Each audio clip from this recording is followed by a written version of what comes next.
नमस्कार दोस्तों, स्वागत है आपका इन्वेस्ट चाहत चैनल पे।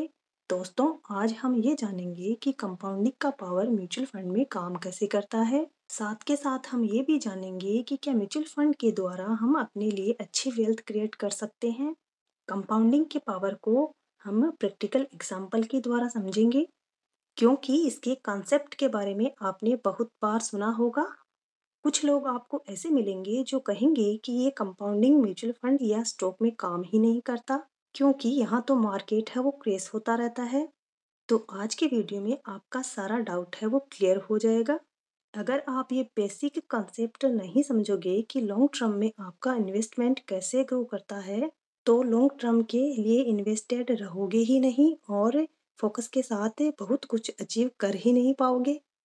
तो आज की ये वीडियो इम्पोर्टेंट है उन लोगों के लिए जो म्यूचुअल फंड या स्टॉक में इन्वेस्ट कर रहे हैं या करने के बारे में सोच रहे हैं। इस वीडियो को बनाने का मेरा टारगेट यही है कि आपको नॉलेज, मोटिवेशन एंड डायरेक्शन मिले।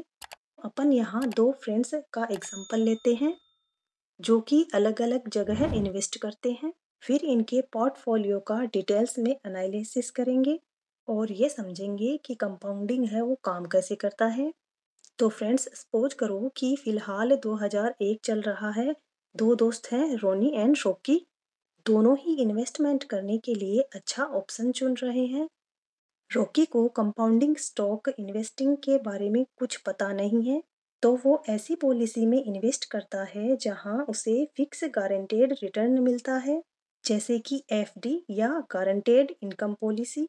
अगर आप बैंक में जाओगे तो इन्वेस्टिंग के नाम पर आपको ऐसे ही प्रोडक्ट सेल करेंगे, और हम मेजॉरिटी इंडियंस के लिए अभी भी ये एफडी गारंटेड इनकम वाली पॉलिसी एक प्रीफर्ड ऑप्शन है। लेकिन दूसरी तरफ रोनी ने अपनी फाइनेंशियल नॉलेज को इम्प्रूव करके रखा था, तो उसने अपनी सेविंग को इक्विटी म्यूचुअल फंड में इन्वेस्ट करने का प्लान किया। वो एक सिंपल सा म्यूचुअल फंड चुनता है जिसमें उसे सेंसेक्स जितना रिटर्न मिल सके, जैसे कोई इंडेक्स फंड। उस टाइम सेंसेक्स ऑलमोस्ट 3-4 हज़ार पॉइंट पे था, तो ये दोनों 10,000 रुपये मंथली इन्वेस्ट करना स्टार्ट करते हैं। अब आप सोच रहे होंगे कि उस टाइम इतना पैसा है वो किसके पास था, इतनी सेविंग है वो कहाँ होती थी। मैं एक सिंपल सा नंबर ले रही हूँ जिससे कैलकुलेशन है वो आसान रहे। आप अपनी कैपेसिटी के हिसाब से जितना भी सेव करके इन्वेस्ट कर सकते हैं आप वो कर लीजिए। इस वीडियो में आपको बहुत कुछ सीखने को मिलेगा, क्योंकि अगले ही साल 2002 में मार्केट है वो डाउन चला जाता है और रोनी के इन्वेस्टमेंट की वैल्यू है वो गिर जाती है। ऐसे टाइम में कोई भी नॉर्मल इंसान डीमोटिवेटेड होगा ही, क्योंकि शुरुआत में ही लॉस मिल गया। लेकिन फिर भी रोनी है वो अपनी एसआईपी कंटिन्यू रखता है और अगले ही साल मार्केट थोड़ा सा अप जाता है, और 3 साल इन्वेस्टमेंट करने के बाद रोनी के पोर्टफोलियो की वैल्यू होती है 3.28 लाख की। अभी भी उसका पोर्टफोलियो लॉस में है। दूसरी तरफ रॉकी का इन्वेस्टमेंट ग्रो होके 4 लाख रुपए का हो जाता है। तो दोस्तों, ऐसी सिचुएशन देखकर कोई भी इन्वेस्टर बुरा फील करेगा ही कि यार म्यूचुअल फंड को लेकर एक्सपेक्टेशन तो कुछ और थी और रियलिटी में लॉस पे लॉस हो रहा है। और वैसे देखा जाए तो 3 साल का टाइम पीरियड है वो भी कम नहीं होता है। तो ऐसे टाइम में आपको बहुत सारे लोग ऐसे मिल जाएंगे जो आपको ये कन्विंस कर देंगे कि म्यूचुअल फंड में कंपाउंडिंग है वो होती ही नहीं है, ये सब स्कीम है। और मैक्सिमम लोग हैं वो ऐसे टाइम पर गिव अप कर देते हैं। लेकिन रोनी है वो एक स्मार्ट इन्वेस्टर है और वो अपनी एसआईपी कंटिन्यू रखता है, और फिर फाइनली 8 साल इन्वेस्ट करने के बाद मार्केट है वो अच्छा परफॉर्म करता है और 2008 तक उसका पोर्टफोलियो ग्रो होके 39 लाख का हो जाता है। एक बार फिर अचानक से 2009 में मार्केट क्रैश होता है। सेंसेक्स है वो 20,000 पॉइंट से गिर के 9,000 पॉइंट पे आ जाता है और उसका पोर्टफोलियो भी 52% गिर के 19 लाख का हो जाता है। और दूसरी तरफ उसका फ्रेंड रॉकी बिना किसी रिस्क के 7% के फिक्स्ड इंटरेस्ट से अपना पोर्टफोलियो 15 लाख तक ग्रो कर चुका होता है। लगातार 9 साल इन्वेस्ट करने के बाद भी रोनी ने कुछ खास अचीव नहीं किया है। परंतु उसे पता है कि वो लॉन्ग टर्म की किस डायरेक्शन में जा रहा है। फिर दोनों ही दोस्त 10 साल तक एसआईपी करने के बाद डिसाइड करते हैं कि अब वो इन्वेस्ट नहीं करेंगे और एसआईपी को स्टॉप कर देते हैं, लेकिन अपनी इन्वेस्टेड अमाउंट को ग्रो होने देंगे। और इसी तरह सेंसेक्स ऊपर नीचे होते हुए ग्रो होता है और 2021 में 53,000 पॉइंट्स पे पहुंच जाता है और रॉकी के पास होते हैं ऑलमोस्ट 39 लाख रुपीस।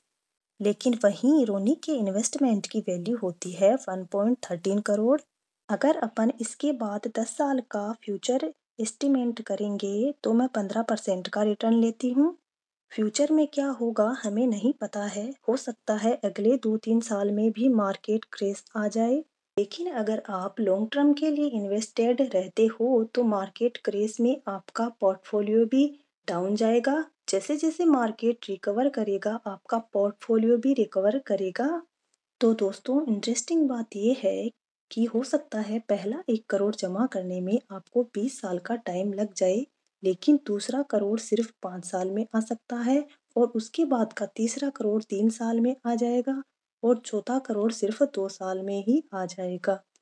अगर दोस्तों रोनी उसके पोर्टफोलियो में से 4% हर साल विड्रॉ भी करता रहेगा तो भी उसकी वेल्थ ग्रो होती रहेगी, रेगुलर इनकम भी मिलती रहेगी, क्योंकि उसका पोर्टफोलियो तो 10 से 15% से बढ़ रहा है और वो विड्रॉ सिर्फ 4% कर रहा है।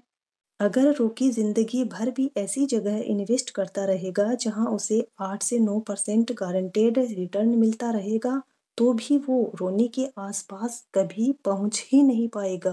दोस्तों आपको समझ आ गया होगा कि इक्विटी फंड से वेल्थ क्रिएट हो सकता है या नहीं।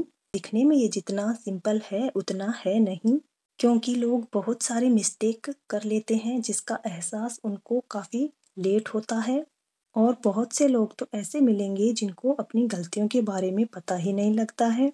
कुछ कॉमन मिस्टेक्स के बारे में डिस्कस कर लेते हैं जिनको अवॉइड करके आप अपने लाखों रुपए सेव कर सकते हैं।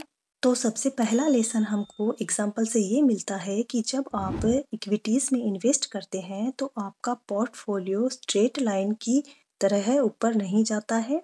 हमारी एक्सपेक्टेशन ये होती है कि जब हम इन्वेस्ट करें तो उसके बाद मार्केट ऊपर ही जाता रहे, लेकिन रियलिटी में ये एक रोलर कास्ट राइड होती है। अगर ये स्ट्रेट लाइन होती तो सब लोग यहीं इन्वेस्ट कर लेते। फिर दूसरी कॉमन मिस्टेक ये करते हैं कि वो ज़्यादा टाइम तक किसी भी फंड में इन्वेस्टेड रहते ही नहीं हैं। अगर आप किसी भी फाइनेंशियल एडवाइज़र या नॉलेजेबल पर्सन से पूछेंगे तो वो यही कहेंगे कि आपको किसी भी इक्विटी फंड में कम से कम 10 से 15 साल के लिए इन्वेस्टेड रहना चाहिए। रियलिटी में कुछ और ही हो रहा है। अगर आप एम्फी का डाटा चेक करोगे जो इंडिया के म्यूचुअल फंड को रेगुलेट करते हैं, आधे से भी ज़्यादा इंडियंस अपने म्यूचुअल फंड को 2 साल के लिए भी होल्ड नहीं करते हैं।